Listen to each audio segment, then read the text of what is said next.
Hello friends, मैं मुकेश वर्णवाल एक बार फिर से अपने यूट्यूब चैनल पर आप सबों का हार्दिक स्वागत और अभिनंदन करता हूं। आज की इस क्लास में हम सब बात करेंगे बजट के बारे में।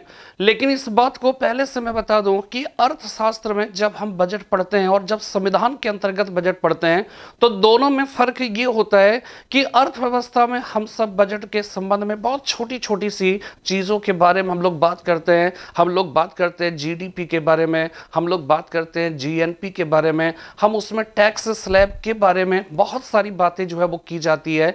लेकिन फिलहाल जब हम पार्लियामेंट यानी संविधान के अंतर्गत जब बजट के बारे में बात करेंगे तो बजट के अंदर क्या क्या चीजें होती है इसके बारे में हम सब बात नहीं करेंगे। यानी कि जब हम संविधान के अंतर्गत बजट पढ़ते हैं तो उसमें मुख्य जोर इस बात का होता है कि बजट के संसद में प्रस्तुतिकरण की जो प्रक्रिया होती है वो प्रक्रिया क्या होती है, कैसी होती है। ठीक है।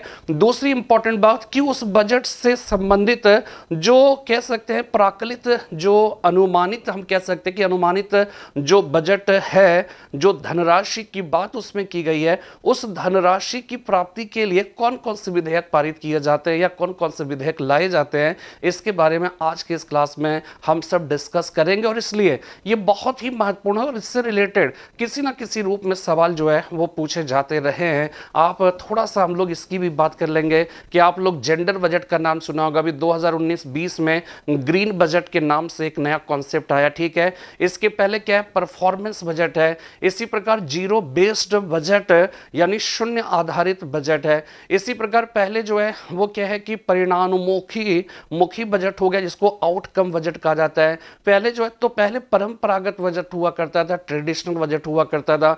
तो बजट का मोटे तौर पे जो कई अर्थों में, कई प्रकारों में इसका जो विभाजन होता है, उस विभाजन को भी हम थोड़ा सा उसके बारे में भी चर्चा कर लेंगे। और साथ में जो है हम सब बात करेंगे विनियोग विधेयक के बारे में, हम लोग लेखानुदान के बारे में बात करेंगे, हम सब बात करेंगे अनुपूरक बजट जिसे सप्लीमेंट्री बजट कहकर पुकारा जाता है, उसके बारे में हम बात करेंगे। तो कुल मिलाकर ये एक प्रकार से प्रस्तावना है आज के इस क्लास का, यानी कि हम क्या पढ़ाने जा रहे हैं, क्या आज के इस क्लास में डिस्कस करने जा रहे हैं, ये आपको जो है वो समझ में आ रही है बातें। ठीक है। और इससे पूरा देखिए, पूरी बात समझने की कोशिश करिए। और ये किसी भी एग्जामिनेशन के पॉइंट ऑफ व्यू से देखा जाए तो ये बहुत ही महत्वपूर्ण जो है हो जाता है। ठीक है। तो देखिए, सबसे पहली बात आज के इस क्लास में इसी बात को डिस्कस करें कि बजट जो है वो बजट शब्द जो है वास्तव में आया कहां से। ठीक है।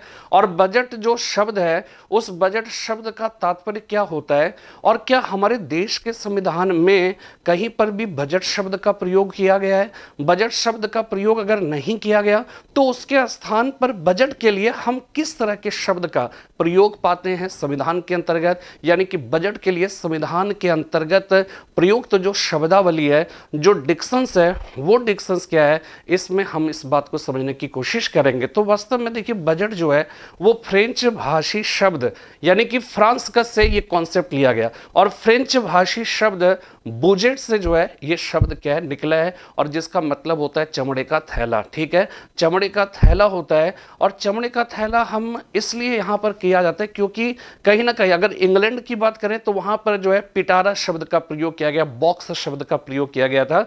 तो यहाँ पे बॉक्स या फिर चमड़े का थैले की जब हम बात करते हैं तो इसका मतलब पहले जो है देखिएगा कि वहाँ पर क्या था कि निर्मला सीतारमण के पहले वित्त मंत्री जो कह सकते हैं कि वो थे अरुण जेटली साहब थे। ठीक है। उसके पहले जो भी थे वित्त मंत्री तो वो सब एक सूटकेस लेकर आते थे। लेकिन क्या है कि वित्त मंत्री निर्मला सीतारमण जी, उन्होंने जो है वो क्या है कि फाइल जो है वो क्या है कि एक बैग के जगह पे फाइल लेकर आई थी। ठीक है। थोड़ा सा परंपरा से हटकर कुछ काम हुआ था।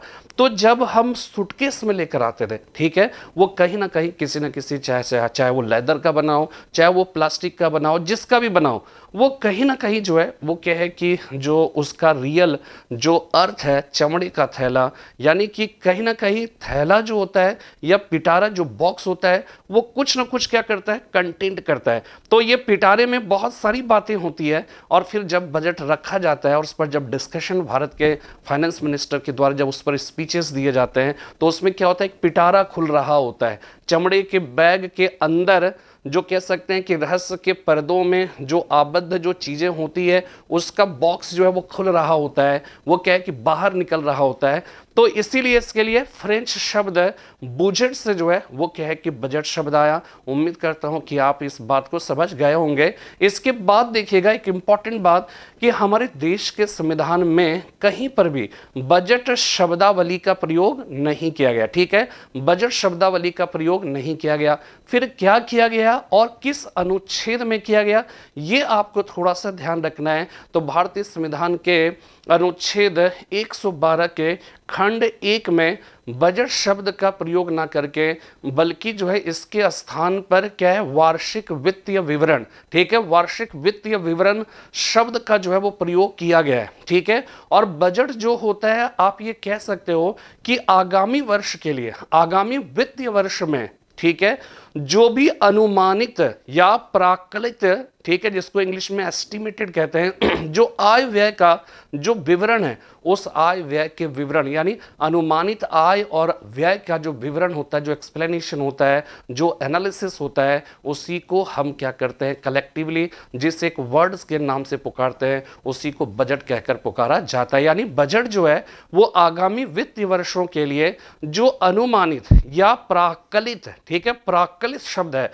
उसको इंग्लिश में एस्टिमेटेड कहा जाता है। तो उसी को कहते हैं कि अनुमानित जो आय व्यय है, उस आय व्यय के लिए ही बजट शब्द का प्रयोग किया जाता है। लेकिन हमारे देश के संविधान में बजट शब्द का प्रयोग नहीं हुआ है। उसके स्थान पर वार्षिक वित्तीय विवरण, एनुअल कह सकते हैं, फाइनेंशियल एनालिसिस या डिस्क्रिप्शन जो है वो क्या है कि उस शब्द का प्रयोग किया गया है। इस बात को आपको थोड़ा सा ध्यान रखने की जरूरत है। तो वही यहां पे लिखा हुआ है कि किसी भी देश की सरकार का वार्षिक वित्तीय विवरण, ध्यान रखिएगा, वार्षिक वित्तीय विवरण या अनुमानित आय और व्यय का विवरण क्या कहलाता है, बजट कहलाता है। यानी बजट सरकार की आय व्यय का एक विवरण पत्र होता है, यह ध्यान रखिएगा। ठीक है, बजट जो है वो सरकार की आय व्यय का एक विवरण पत्र होता है। और बजट शब्द, ठीक है, बजट शब्द सर्वप्रथम प्रयोग जो है, बजट शब्द का सर्वप्रथम प्रयोग फ्रांस में किया गया था। इस शब्द की व्युत्पत्ति, ठीक है, इस शब्द की व्युत्पत्ति फ्रेंच शब्द बूजेट, ठीक है, स्पेलिंग देख लीजिए, BOUGETTE, व्युत्पत्ति फ्रेंच शब्द बूजेट से हुआ है, जिसका तात्पर्य होता है चमड़े का थैला। और 1733 ईस्वी में इंग्लैंड में इस शब्द का प्रयोग जादू के पिटारे के रूप में किया गया था। ठीक है, यानी कि बॉक्स ऑफ मैजिक, ठीक है, यानी कि मैजिशियन बॉक्स के तौर पर इसका प्रयोग किया गया था इंग्लैंड में। कहीं ना कहीं क्या होता है कि ये जादू का पिटारा या कुछ ऐसा अनायास उससे निकलता है जो आमूलचूल परिवर्तन की एक संभावना को रेखांकित करता है। तो बजट शब्द का पूरा जो तात्पर्य होता है, कहां पे प्रयोग किया गया, किस वर्ड से निकला है, ये बात आपको समझ में आ गई। ठीक है, अब हम यहां पे देखेंगे बजट का संवैधानिक उपबंध, जो हमने आपको बताया कि भारत में बजट का प्रबंध, ठीक है, संविधान के अनुच्छेद 112 के खंड 1 में कहा गया है। ठीक है, उसमें किया गया है, इसके खंड 1 में कहा गया है कि राष्ट्रपति प्रत्येक वित्तीय वर्ष यानी एवरी फाइनेंशियल ईयर के संबंध में, प्रत्येक वित्तीय वर्ष के संबंध में संसद के दोनों सदनों के समक्ष भारत सरकार की उस वर्ष के लिए प्राकलित प्राप्तियों और व्यय का विवरण, ध्यान यहां रखिएगा कि शब्दावली जरूर इस पे जोर दीजिए, इसके लिए प्राकलित कहा जाता है, प्राकल्पित नहीं है। ठीक है, प्राकलित, इसी को अनुमानित कह सकते हैं कि प्राकलित प्राप्तियों और व्यय का विवरण यानी एस्टिमेटेड रिसिप्ट्स एंड एक्सपेंडिचर रखवाएगा। उल्लेखनीय है कि भारत के संविधान में, बहुत इंपॉर्टेंट बात है कि भारत के संविधान में बजट शब्द का प्रयोग ही नहीं किया गया है, अपितु इसके स्थान पर वार्षिक वित्तीय विवरण, एनुअल फाइनेंशियल स्टेटमेंट शब्द का प्रयोग किया गया है। बात समझ में आ गई? हमने पहले आपको लेक्चर्स दे दिया, समझा दिया, लिखित रूप भी हमने आपको दे दिया। इसके बाद मुझे नहीं लगता है कि आपके दिमाग से ये सारी बातें फिसलेंगी। ठीक है, थोड़ा सा फैक्ट्स पे ध्यान दीजिएगा कि आर्टिकल 112 में खंड 1 में इसका जो है वो क्या है कि जिक्र है और बजट शब्द का प्रयोग नहीं किया गया है। लेकिन बोलचाल की भाषा में आम जो चलन है वो आम चलन जो है वो बजट ही है, लेकिन संविधान में इसका प्रयोग नहीं किया गया। बात समझ में आ रही है ना? कितनी बार रिपीटेशन हो रहा है, तो रिपीटेशन हो रहा है एकदम दिमाग में ये बातें बैठ जानी चाहिए, ठीक है।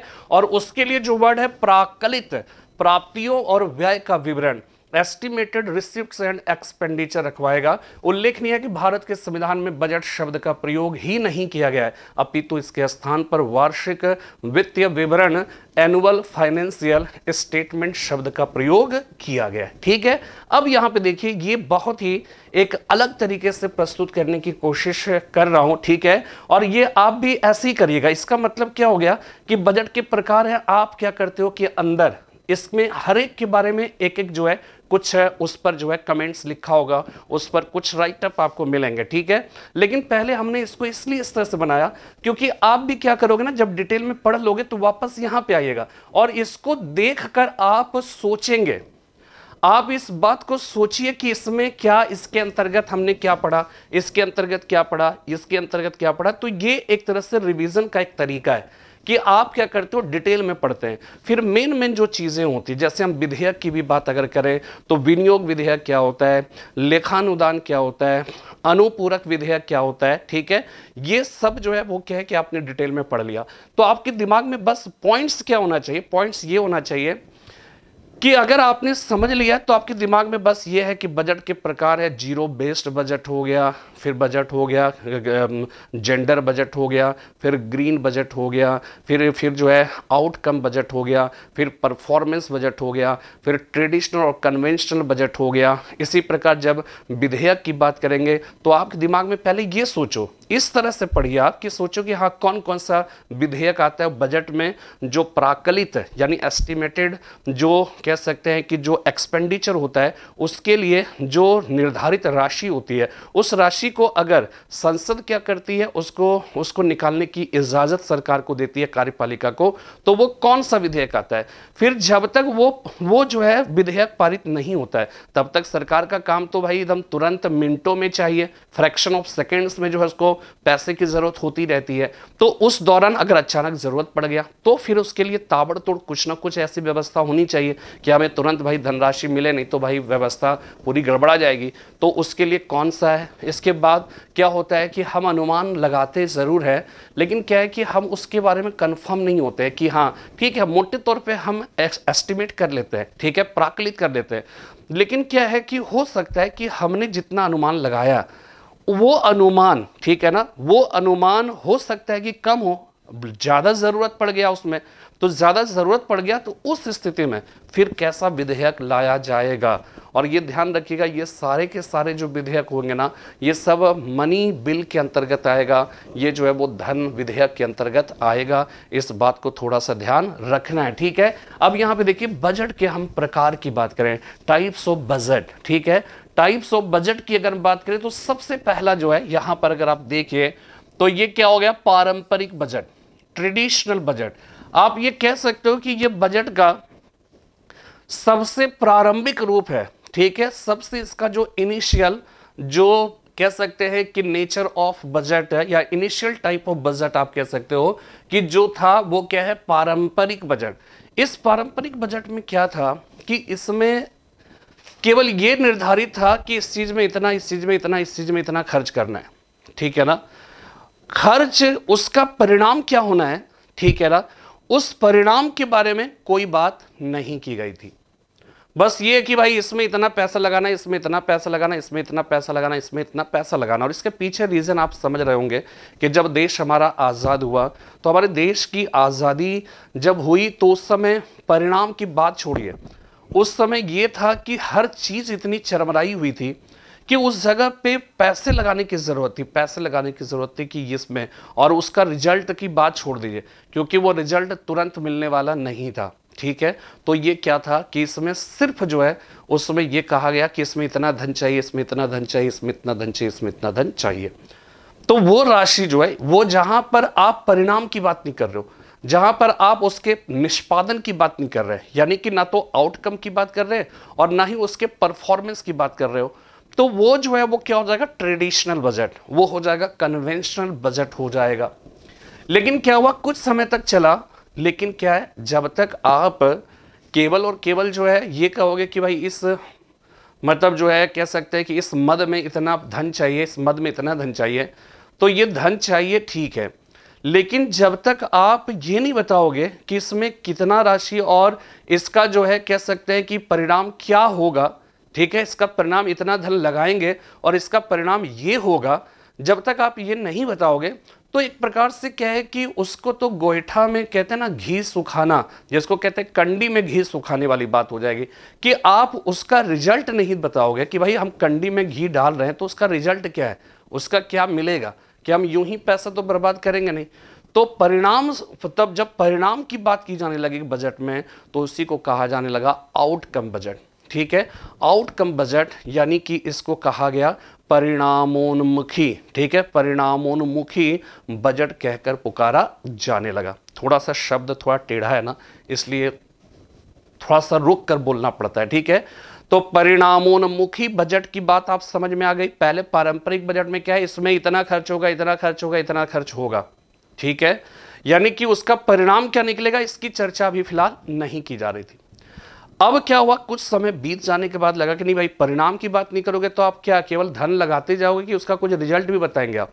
तो उसका रिजल्ट जो है, तब जब बजट में जब क्या है कि एलोकेटेड मनी, ठीक है, यानी भिन्न भिन्न मदों में जो आवंटित धनराशि थी, उसके आवंटन से क्या परिणाम सामने में आ सकता है, क्या परिणाम होगा, हम इसमें धन लगाए तो क्यों लगाए, इसका क्या रिजल्ट होगा, ठीक है, ये जब बातें बजट के अंतर्गत की जाने लगी तो उसी को आउटकम बजट कहकर पुकारा जाने लगा, ठीक है। अब तीसरी बात समझिएगा कि इसमें देखिए कंफ्यूजन कहां पे होता है कि परिणाम हो गया और निष्पादन, परफॉर्मेंस एंड इसमें अंतर क्या है। और ध्यान रखिएगा, पारंपरिक बजट, इसके बाद दूसरा ये बजट आया और तीसरा ये रूप होगा, ये ध्यान रखिएगा कि परिणामोन्मुखी, परिणाम और परफॉर्मेंस में अंतर क्या है कि हमने एक मद है, इस मद में, ठीक है, हमने क्या है कितना लगाया, 100 रुपए लगाया, 100 रुपए लगाया, बस। जब हम सिर्फ इसकी बात करते हैं तो हो जाएगा ट्रेडिशनल।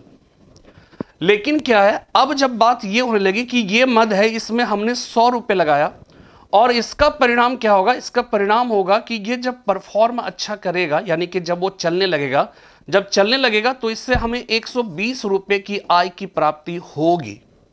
यानी 100 रुपए अगर हम इन्वेस्ट करेंगे, एक्सपेंडिचर करेंगे, तो हमें 120 रुपए की प्राप्ति होगी, यानी 20 रुपए का लाभ की संभावना है, ठीक है, ये हो गया। तो ये क्या हो जाएगा, परिणाम, आउटकम बजट। लेकिन क्या है कि 100 रुपए आपने लगाया और आपने परिणाम देने की बात कितनी की थी, 120 रुपए की।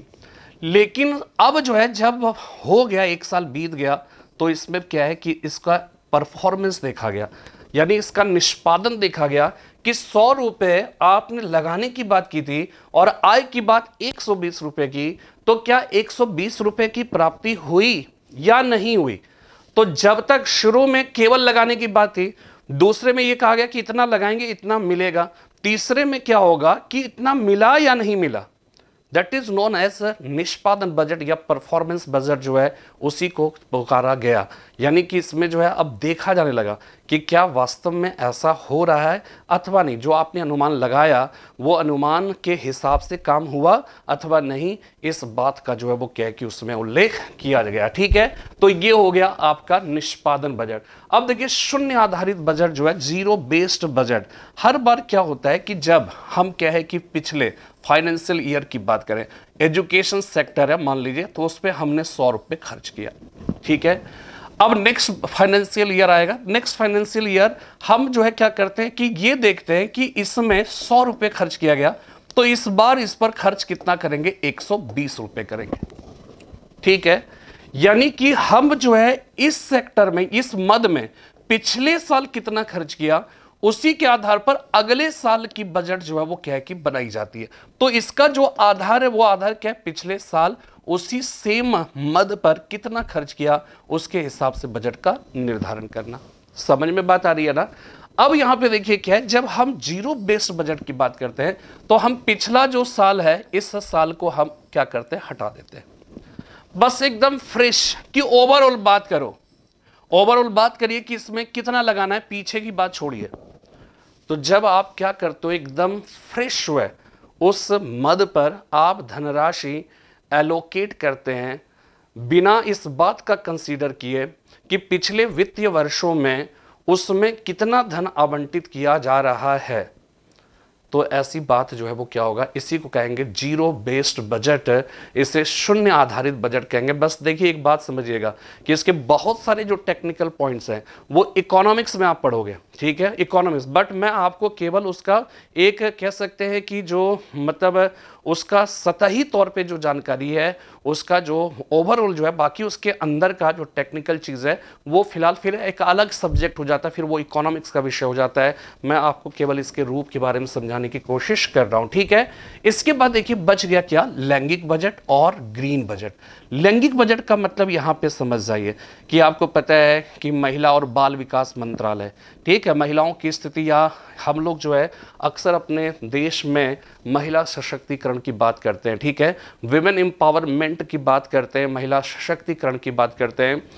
तो केवल बात करने से तो होगा नहीं, आपको उसके लिए क्या है, सरकार को अपनी तरफ से पूरी जो है वो क्या है कि ताकत उन्हें लगानी पड़ेगी, ठीक है, उसको जो है उसके लिए धनराशि का आवंटन करना पड़ेगा, ठीक है, बच्चों के भी उत्थान के लिए काम करना है। तो इस बात को समझिए कि वैसा बजट जिसके अंतर्गत, जिसका मकसद लाने का है महिला सशक्तिकरण करना, जेंडर इनइक्वालिटी को खत्म करना, या फिर जो है वो क्या है कि बच्चों के उत्थान के लिए काम करना, उसके विकास के लिए काम करना, तो जब हम इस तरह का बजट लाते हैं तो उसको लैंगिक बजट कहा जाता है। इसको एक लाइन में समझिएगा कि जो लैंगिक बजट है, जो जेंडर रिस्पॉन्सिव बजट उसको कहा जाता है, ठीक है, जीआरबी कहा जाता है। तो जेंडर रिस्पॉन्सिव जो बजट होता है वो क्या उसका मकसद क्या होता है, उसका मकसद होता है राजकोषीय नीतियों के माध्यम से लैंगिक असमानता को दूर करना, दूसरे अर्थों में राजकोषीय नीति के माध्यम से महिला सशक्तिकरण के प्रयासों को बढ़ावा देना। समझ में बात आ रही है? इसी को कहेंगे जेंडर रिस्पॉन्सिव बजट, इसे कहा जाएगा जेंडर रिस्पॉन्सिव बजट। बात समझ में आ रही है? तो ये आपको थोड़ा सा जो है ध्यान में आपको रखना है, ठीक है। इसके बाद देखिए ग्रीन बजट, अपने आप समझ में आ रही बात कि ग्रीन बजट यानी पर्यावरण की जो समस्या है प्रदूषण की, ये प्रदूषण की समस्या पूरे दुनिया में है, हमारे देश में भी है। तो हमारे देश में हम दुनिया के स्तर पर हम सारे देशों से अपील कर सकते हैं, ठीक है। अंतर्राष्ट्रीय आर्टिकल 51 हमारे देश के संविधान का आर्टिकल 51 ये कहता है कि हम सब क्या है कि अपनी अंतर्राष्ट्रीय जो भूमिका है, अंतर्राष्ट्रीय शांति और सुरक्षा की अभिवृद्धि में हमारा देश क्या करेगा, हिस्सा लेगा। हम अलूफ नहीं रहेंगे, हम स्विट्जरलैंड की तरह जो ऐसे होता है ना कि वह एकदम पूर्ण रूपेण मतलब गुटनिरपेक्षता की नीति का पालन करते हैं, हम लोग उस नीति का पालन नहीं करें। हम लोग गुटनिरपेक्षता की नीति का पालन करेंगे, लेकिन इसका मतलब ये नहीं है कि हम अपनी अंतर्राष्ट्रीय भूमिका नहीं निभाएंगे। तो अंतर्राष्ट्रीय स्तर पर कोई भी अगर शांति और सुरक्षा की अभिवृद्धि के लिए कोई प्रयास किया जाता है तो हमारा देश उसमें हिस्सा लेगा, ठीक है। तो हिस्सा लेगा यानी अंतर्राष्ट्रीय स्तर पर अगर चिंता पर्यावरण के प्रदूषण से संबंधित की जा रही है और उसमें भारत की कुछ भूमिका, भारत का कुछ कंट्रीब्यूशन हो सकता है तो भारत करेगा। लेकिन क्या है, अब अंतर्राष्ट्रीय स्तर पे हमारा मतलब हम अपील कर सकते हैं, हम किसी को बाध्य नहीं कर सकते, है ना। लेकिन हम हिंदुस्तान के अंदर अपना जब बजट बनाएंगे तो हम क्या कर सकते हैं, हम उसमें बाध्य कर सकते हैं। हम अपना मनी जो है, जो भी ज़रूरत है, जो भी रिक्वायर्ड या प्राकलित है, जो अनुमानित जो आय व्यय कुछ भी होगा अगर पर्यावरण से रिलेटेड, तो हम उस पर विचार करेंगे, उस पर कुछ धन आवंटित करेंगे। यानी ऐसा बजट जिसमें कह सकते हैं कि जिसको इस बात को ध्यान में रखकर लाया जाता है कि हम इसमें ऐसी राशि का आवंटन करेंगे जिसका मकसद है पर्यावरण को शुद्ध करना, पर्यावरण के प्रदूषण को खत्म करना, समाप्त करना या कम करना। तो ऐसे ही बजट को हम क्या कहेंगे, ग्रीन बजट कहेंगे। बात समझ में आ रही है? पूरी बात आपको समझ में आ गई ना, ठीक है। अब इसी का राइट अप समझिए, पारंपरिक बजट, ठीक है, ट्रेडिशनल बजट। हमने हर तरीका अपनाया है कि मैं कैसे आपको समझाऊं कि आपको कॉन्सेप्ट भी समझाएं, लेक्चर्स दे दें, रिटन फॉर्म में भी दे दें ताकि आपको नोट्स बनाने में भी दिक्कत ना हो, ठीक है। और जो हमने समझाया आपका एक प्रकार का रिवीजन भी हो जा रहा है, और जब आप खुद लिखोगे तो तीसरी बार रिवीजन होगा, इस बात को ध्यान रखिएगा। और उसके बाद फिर हमें नहीं लगता कि इसके बाद जरूरत आपको पड़ेगी पढ़ने की, ठीक है। तो देखिए, पारंपरिक बजट, ट्रेडिशनल बजट, वर्तमान समय के आम बजट का प्रारंभिक स्वरूप, ठीक है, जो इसका प्रिमिटिव फॉर्म जो आप कह सकते हो, ठीक है, इसका जो इनिशियल टाइप, तो इसका जो प्रारंभिक स्वरूप था उसे पारंपरिक बजट कहा जाता है। इस तरह के बजट में सरकार अगले वित्त वर्ष में किस क्षेत्र में कितना खर्च करेगी उसका उल्लेख तो करती है, लेकिन इस खर्च के क्या क्या परिणाम होंगे उसका ब्यौरा नहीं दिया जाता है।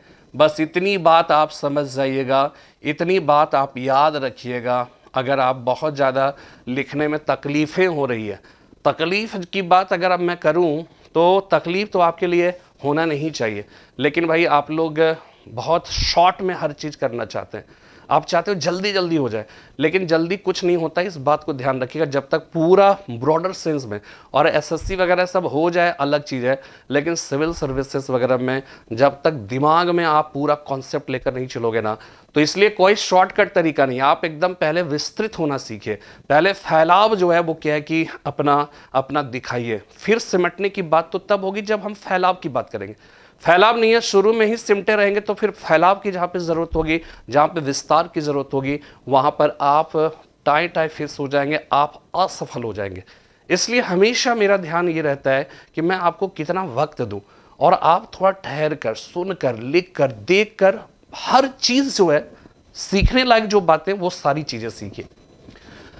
तो वर्तमान समय के आम बजट का प्रारंभिक स्वरूप पारंपरिक बजट कहलाता है। इस तरह के बजट में सरकार अगले वित्त वर्ष में किस क्षेत्र में कितना खर्च करेगी उसका उल्लेख तो करती है, लेकिन इस खर्च से क्या क्या परिणाम होंगे उसका ब्यौरा नहीं दिया जाता है। ऐसे बजट का उद्देश्य सरकारी खर्चों पर नियंत्रण करना तथा विकास कार्यों को लागू करना था, ना कि तीव्र गति से विकास करना, ठीक है। अतः पारंपरिक बजट की अवधारणा स्वतंत्र भारत की समस्याओं को सुलझाने तथा विकास के लक्ष्य को प्राप्त करने में असफल रही। परिणाम स्वरूप भारत में निष्पादन बजट की आवश्यकता और महत्व को स्वीकार किया गया, ठीक है। निष्पादन बजट समझिएगा, किसी कार्य के परिणामों को आधार मानकर, ठीक है, बनाए जाने वाले बजट को निष्पादन बजट कहा जाता है। इसे उपलब्धि बजट या कार्य पूर्ति बजट भी कहा जाता है। इस प्रकार के बजट में सरकार जनता की भलाई के लिए क्या कर रही है, कितना कर रही है और किस कीमत पर कर रही है, जैसी सभी बातों को शामिल किया जाता है। विश्व में इस प्रकार के बजट की शुरुआत हूपर आयोग की सिफारिश पर संयुक्त राज्य अमेरिका में हुई थी, ठीक है। परफॉर्मेंस बजट, ये चीज ध्यान आपको रखना है, ठीक है। नेक्स्ट, शून्य आधारित बजट, जीरो बेस्ड।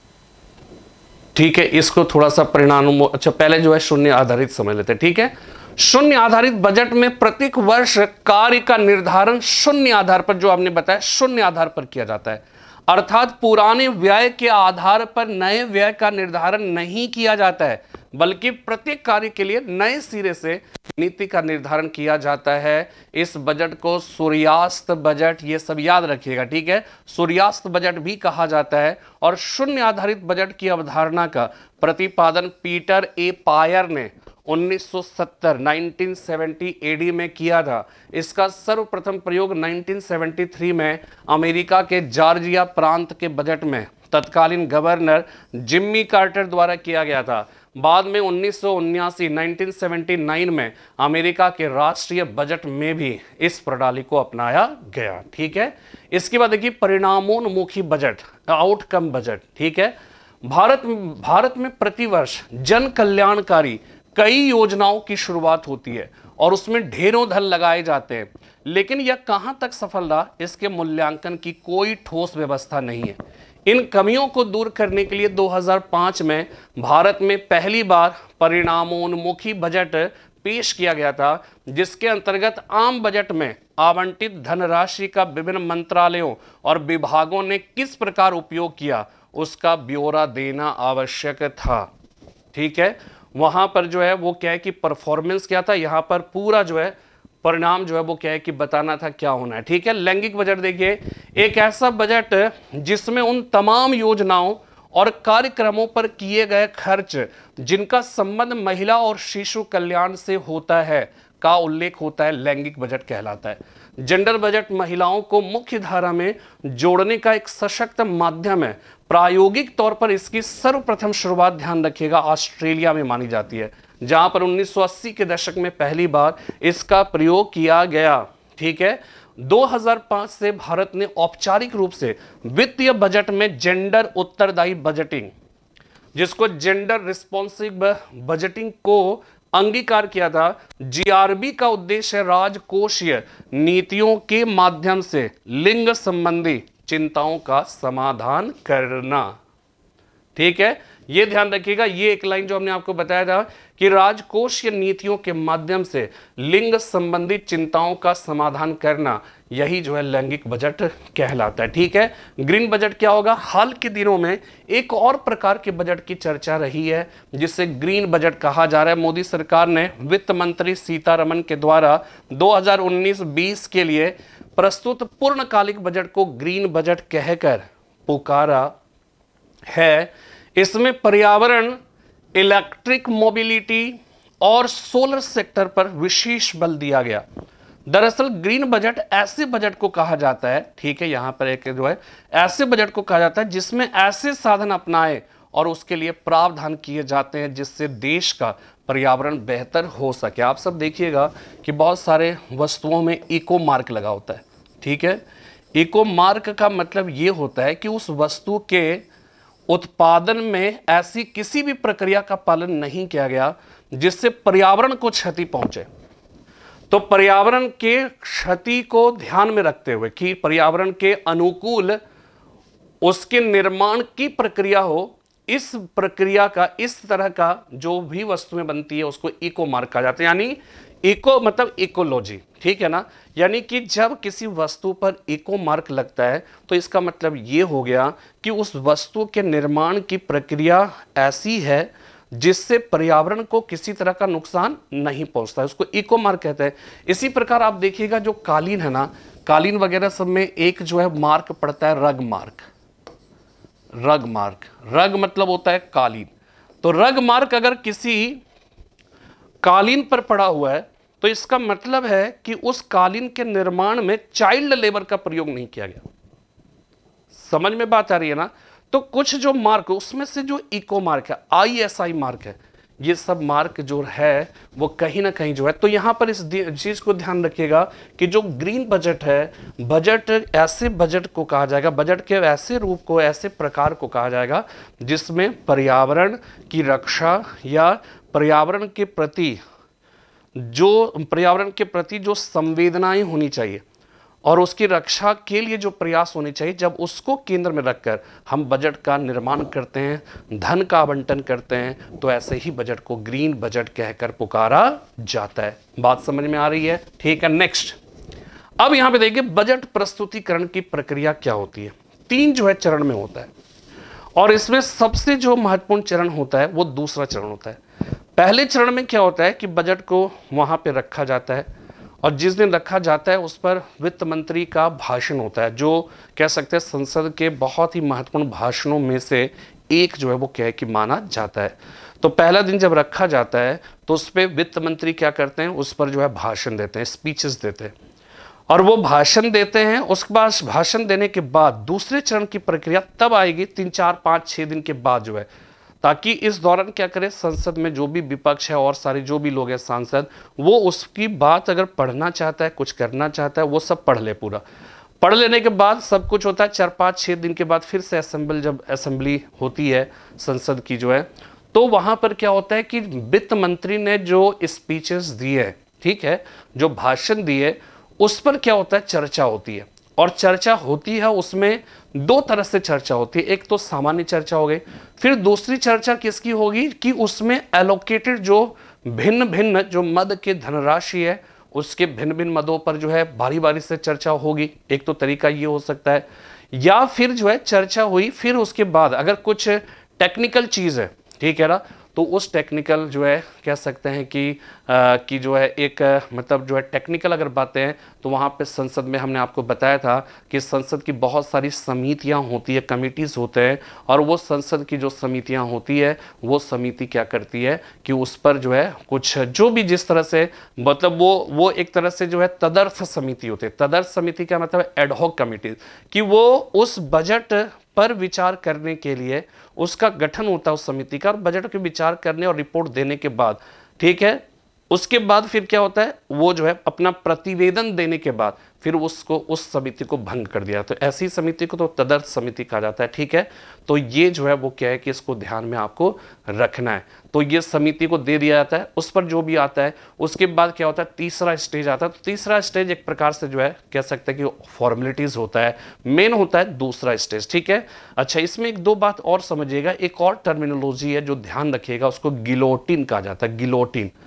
और वो गिलोटिन ये होता है कि पहले से ही उसको अच्छा नहीं माना जाता है, लेकिन एक तरीका यह भी हो सकता है कि पहले से ही निर्धारित होता है कि इस मद ये जो मामला है इस पर इतना मिनट फिक्स है कि इससे ज़्यादा बात नहीं होगी, इसमें इतना मतलब यानी किसी बजट को हमें जल्दी पास कराना है तो उसके लिए गिलोटिन शब्द का प्रयोग किया जाता है, गिलोटिन तरीके का प्रयोग किया जाता है, जिसे सामान्य तौर पे अच्छा नहीं माना जाता है। बात समझ में आ रही है? ये चीज आपका हो गया, ठीक है। तो यहां पे समझिए बजट प्रस्तुतिकरण की प्रक्रिया, process of budget presentation. Budget संबंधी कार्य करते समय संसद में जो प्रक्रिया अपनाई जाती है उसकी 3 अवस्थाएं होती है, ठीक है। उसकी कितनी अवस्थाएं होती है? 3 अवस्थाएं होती है। मंत्री द्वारा बजट पेश किया जाना, बजट पर चर्चा और वोटिंग, तथा बजट पर समितियों की छानबीन। जिस समय वित्त मंत्री लोकसभा में बजट प्रस्तुत करता है उस समय वह भाषण भी देता है, जो संसद के सबसे महत्वपूर्ण भाषणों में से एक होता है। जिस दिन सभा में बजट पेश किया जाता है उस दिन उस पर चर्चा नहीं होती, हमने आपको बताया केवल उस समय भाषण होगा, ठीक है। इसके लिए कुछ दिनों का समय लिया जाता है। इससे सदस्यों को बजट के पाठ का पूरी तरह अध्ययन करने और आपस में उस पर विचार विमर्श हेतु आवश्यक समय मिल जाता है। बजट पेश होने के कुछ दिन बाद दोनों सदनों में वित्त मंत्री के बजट भाषण पर चर्चा होती है, हमने आपको बताया था। और बजट पर 2 प्रक्रमों में, ठीक है, 2 प्रोसेस में चर्चा होती है। पहला उस पर सामान्य चर्चा, और इसके बाद अनुदानों की मांगों पर विस्तृत चर्चा तथा मतदान। यानी कि दूसरे जो स्टेज है उसी में चर्चा भी होती है और प्लस मतदान भी होता है। सामान्यतः प्रत्येक मंत्रालय की अनुदान संबंधी मांगे अलग अलग रखी जाती है और उन पर अलग अलग मतदान भी होता है। उस मांग को लोकसभा या तो स्वीकार या अस्वीकार कर सकती है, इसके बारे में आगे देखेंगे, ठीक है। और राशि को घटा सकते किंतु बढ़ा नहीं सकती, ठीक है। और बढ़ाएगी भी क्यों भाई, जब आप कह सकते हैं कि सरकार ने पूरा खाका खींचकर इस मद पे इतनी धन का आवंटन होना चाहिए, ठीक है, एलोकेट किया, तो उसको बढ़ा तो संसद कैसे बढ़ाएगी नहीं, उसको कम करेगी, उसको निर्नोमोदन कहते हैं उसको जो है वो क्या करेगी, उसका नीतिगत अभी जब कटौती प्रस्ताव बताएंगे तो उसमें आपको समझ में आएगा, उसको पॉलिसी कट कहा जाता है, ठीक है। वो कर सकती है, बढ़ा तो नहीं सकती है, बस इस चीज को ध्यान रखिएगा। उसको अस्वीकार कर देगी, उसमें जो है कटौती करेगी, ठीक है, लेकिन उसको बढ़ा नहीं सकती है, इस चीज को ध्यान में रखना है, ठीक है। नेक्स्ट जो है कटौती प्रस्ताव, कट मोशन। अब यहां पे देखिए कि एक हो जाएगा पॉलिसी कट, दूसरा है इकोनॉमिक कट, ठीक है, दूसरा है इकोनॉमिक कट और तीसरा है टोकन कट, ठीक है। 3 कट है कि सरकार रखती है तो विपक्ष क्या करेगी भाई, विपक्ष का रोल क्या है, रोल यही है ना, आलोचना करना, समीक्षा करना, ठीक है, क्रिटिसाइज करना। तो वो क्या है कि भाई बजट आप कुछ भी तो बना के नहीं ला सकते हो ना, उसका कहीं ना कहीं कुछ ना कुछ उस पर कंट्रोल तो होना चाहिए। तो कंट्रोल करने का काम सरकार खुद अपनी इच्छा से अपने वो देखती है भाई जितना जेन्युइन है उतना, लेकिन अगर वो ना करे तब भी विपक्ष इसलिए रखा जाता है लोकतंत्र में ताकि वो उस पर चेक एंड बैलेंस की पॉलिसी का पालन कर सके, ठीक है। तो इस वजह से क्या होता है कि वहां पर आप ये देखिएगा कि सबसे पहले पॉलिसी कट होता है, ठीक है, कट मोशन में क्या होगा कि यहां पर इस बात को ध्यान में रखिएगा कि उसमें पॉलिसी जो कट होता है कट मोशन में, उसमें क्या होता है कि सरकार ने जो राशि निर्धारित की है उसमें कटौती की जाती है। तो कटौती से संबंधित प्रस्ताव is equal to cut motion, या फिर उसे कटौती प्रस्ताव कहकर पुकारा जाता है, ठीक है। लेकिन कटौती जो है, अब इसको समझे, विपक्ष जब सत्ता पक्ष द्वारा सदन में रखे गए अनुदान मांगों से संबंधित प्रस्ताव पर किसी प्रकार की कटौती का प्रस्ताव रखता है तो वही कटौती प्रस्ताव कहलाता है। लोकसभा में कटौती प्रस्ताव पारित होने का मतलब होता है सरकार की निंदा। कटौती प्रस्ताव 3 तरह का होता है, नीतिगत या निर्णोमोदन या मितव्ययिता, और तीसरा हो जाएगा सांकेतिक कटौती, ठीक है। अब देखिए यहां पे पॉलिसी, ये ध्यान रखिएगा कि नीतिगत समिति ऐसी को निर्णोमोदन कटौती कहा जाता है, और इसमें क्या होता है, जितनी भी राशि होती है उसको घटाकर, जो भी राशि होगी व्हाटएवर, उसको घटाकर सीधा 1 रुपये कर दिया जाता है, और यह कटौती का सबसे खराब रूप है। मितव्ययिता कटौती में क्या है कि कोई राशि है, मान लीजिए कोई मतलब जो है मद है, उस मद में 100 रुपये एलोकेट किया गया, तो इकोनॉमिक कट में बोला गया कि नहीं इसका जो है, तो उसमें एक डैश डैश लिखा रहता है कि इतनी राशि की जो है वो क्या है कि यानी 25 रुपये कम करके 75 रुपये किया जाए, ठीक है। तो उसमें अमाउंट फिक्स नहीं होता है। यहां पे क्या होता है कि पूरी राशि को घटाकर सीधा 1 रुपया कर दिया जाता है। तो ये क्या होगा, ये एक तरह से सबसे खराब रूप होता है कटौती का। इसके बाद इसमें क्या होगा, इसमें 100 रुपये दिया है और विपक्ष को लगता है नहीं 100 रुपया नहीं, इसमें 75 रुपये होना चाहिए, तो कितना कम होना चाहिए, 25 रुपये। तो उसमें नीचे लिख दिया जाता है, एक डैश डैश दिया रहता है कि इस प्रस्ताव में, इस मद में आवंटित जो राशि है उस राशि में इतनी राशि की कटौती की जाए, ठीक है, इतना जो है वो कम होना चाहिए। और जब सांकेतिक कटौती कहा जाता है, टोकन कट, यानी टोकन कट सामान्य तौर पे यही सबसे ज्यादा प्रस्तुत होता है, ठीक है ना, टोकन कट होता है। टोकन कट में क्या होता है कि उसमें 100 रुपये लिख दिया जाएगा, सॉरी 100 रुपये, ठीक है ना, उसमें लिख दिया जाएगा कि इसमें इतने रुपए की कटौती की जाती है, यानी कि राशि है बस केवल एक सिंबॉलिक जो है कि हाँ भाई थोड़ा सा कट कर दो, ठीक है। तो विपक्ष का अपना एक रोल जो है, तो यहां पर सबसे ज्यादा सांकेतिक कटौती होती है, टोकन कट जो है वो क्या है कि होता है, ठीक है। नेक्स्ट जो है, अब देखिए इसी का एक्सप्लेनेशन, हमने आपको बताया सबसे खराब नीतिगत कटौती। यह कटौती प्रस्ताव का सबसे गंभीर रूप होता है। इसके द्वारा एक प्रकार से संपूर्ण नीति को ही खारिज कर दिया जाता है, इसलिए इसे नीति निर्णोमोदन कटौती भी कहा जाता है। क्लियर हो गया। मितव्ययिता कटौती क्या है, जो हमने आपको बताया कि इस प्रस्ताव का मुख्य उद्देश्य यह होता है कि खर्च में मितव्ययिता बरती जाए, अतः एक विशेष राशि की कटौती का प्रस्ताव लाया जाता है। इसका रूप इस प्रकार होता है कि मांग की राशि में डैश डैश डैश 25 रुपये की कटौती की जाए। जितना अमाउंट जितना करना है वहां पे फिक्स नहीं होता है, ठीक है, वहां 100 रुपये, वहां 1 रुपया हो गया, इसमें फिक्स नहीं, अगले में हो जाएगा 100 रुपये। सांकेतिक कटौती, टोकन कट।